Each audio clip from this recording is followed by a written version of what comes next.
సత్యసాయి జిల్లా బుక్కపట్నం మండలంలో భారీ అగ్ని ప్రమాదం చోటు చేసుకుంది.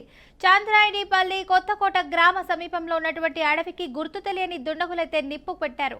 దీంతో నిప్పులు చెలరేగడంతో ఇక వందల ఎకరాల్లో అటవీ సంపద అయితే అగ్నికి ఆహుతి అయింది.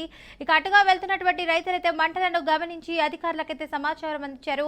హుటాహుటిన సంఘటనా స్థలానికి చేరుకున్నటువంటి అటవీ శాఖ అధికారులైతే అగ్నిమాపక సిబ్బంది మంటలను అయితే అదుపు చేయడానికైతే తీవ్రంగా శ్రమించారు. ఇక ఈ ఘటనపై పర్యావరణ ప్రేమికులైతే తీవ్రంగా స్పందించారు. అడవిని కాపాడుకోవడంలో ప్రభుత్వం నిర్లక్ష్యంగా వ్యవహరిస్తోందని ఆగ్రహం వ్యక్తం చేస్తున్నారు.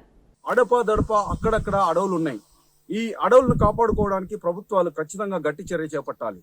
ప్రతి డివిజన్ లోనూ మొబైల్ టీమును పెట్టాలి. ప్రతి అటవీ పరిసర ప్రాంతాల్లోనూ వాచర్స్ ను పెట్టాలి.